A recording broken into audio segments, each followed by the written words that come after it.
আমরা একটি আলফার ক্যাবিনেট নিয়েছি, 6 ভোল্ট ইমার্জেন্সি লাইট বানাবো। একটি 6 ভোল্টের চার্জার বোর্ড নিয়েছি, এক প্রান্তে ব্যাটারি প্লাস এবং মাইনাস লেখা থাকবে। প্লাস মাইনাস অবশ্যই দেখে লাগাতে হবে, নাহলে বোর্ডটি পুড়ে যেতে পারে। তার দুটো লাগানো কমপ্লিট। আর অপর প্রান্তে এসি, দুই দিকে এসি লেখা থাকবে। আমরা দুটো তার লাগিয়ে নেব, এতে কোনো মাইনাস প্লাস নেই।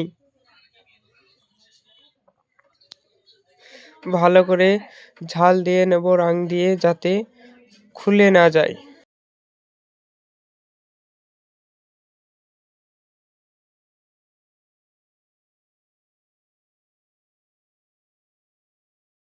ভালো করে লাগিয়ে নেব।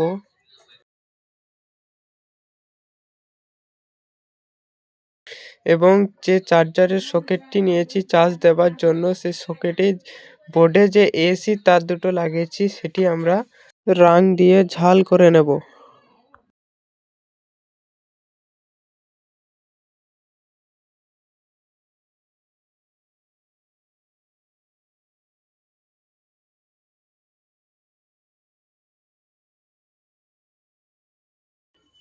ভালো করে রং দিয়ে ঝাল দিয়ে দেব, যাতে খুলে না যায়। এবং ব্যাটারিতে পেস্ট দিয়ে রং দিয়ে ঝালিয়ে নেব, যাতে পরবর্তী তারগুলো লাগাতে সহজ হয়। এবং লাইটটি স্ক্রু দিয়ে এঁটে নেব, যাতে লাইটটি লড়াচড়া না হয়। লাইটের খাপটি ভালো করে বসিয়ে নেব এবং চারিদিকের স্ক্রুগুলো এঁটে নেব। আমাদের দ্বিতীয় ভিডিও পেতে গেলে আমাদের চ্যানেলটি সাবস্ক্রাইব করে লাইক, কমেন্ট, শেয়ার করে অবশ্যই পাশে থাকবেন।